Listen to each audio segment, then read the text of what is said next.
শুনেন, সবাইকে অনুরোধ করছি এবং দেশের মানুষ যারা আছেন সবাইকে অনুরোধ করছি ভিডিওটা উপরে দেখা দিবেন না। আমি একজন সাধারণ মানুষ কথা বলতেছি, অত্যন্ত মূল্যবান কিনা কথাগুলি যারা শুনবেন তারা গেইনার লাভবান হইবেন।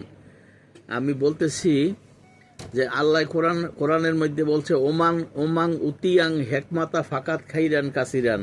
আমি যাকে আমার রহস্যের জ্ঞান দান করছি তারে আমার যথেষ্ট রহমত এবং কল্যাণ দান করছি।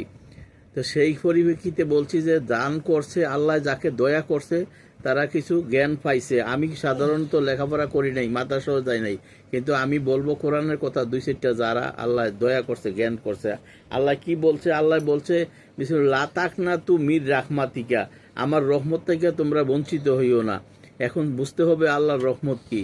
আল্লাহ বলছে ওমা আরসালনাকা ইল্লা রাহমাতুল্লিল আলামিন, ওমা আরসালনাকা ইল্লা রাহমাতুল্লিল আলামিন। আমার রহমত হইল, আমার মানে রহমত হইছে আমার দুস্থ, আমার নবী, আমাদের আমাদের আমার দয়াল নবী, আমাদের দয়াল নবী হইল আল্লাহর রহমত।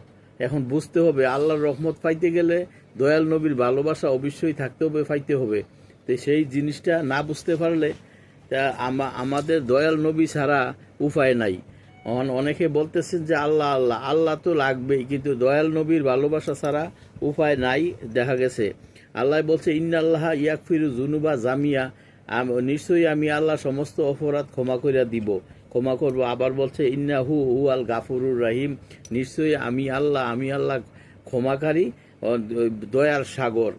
আল্লাহ দয়ার সাগর, ক্ষমা করিয়া দিবে। তো ক্ষমা করবে কি? ওই যে আমি নিশ্চয়ই আমি ওই ক্ষমা করবো, আমার রহমত থেকে বঞ্চিত হইও না। আল্লাহর রহমত হইল আল্লাহর রাসুল, এই রাসুলের থেকে বঞ্চিত না হইলে আল্লাহ ক্ষমা করে দিব। আরেক জায়গায় আল্লাহ বলছে কি বলছে, আমি যদি কাউকে ক্ষমা না করি, মনে করো আমি কাউকে ক্ষমা করলাম না, আমি অসন্তুষ্ট, অনেক অপরাধ করছে, আমি আল্লাহ ক্ষমা করলাম না, দয়া করব না, তার উপরে দয়া করব না, তখন আবার আল্লাহ শিখাই দিছে কোরআনে যে তোমরা তখন কি করবা কি? কোরআনে শিখাই দিছে ওলাউ আন্নাহুম ইজ্জালামু আনফুসাহুম জাউকা ফাস্তাক ফারুল্লাহ ওয়াস্তাক ফারালাহুমুর রাসুল লাওয়াজাতুল্লাহ ওয়া তাওয়াবার রাহিমা।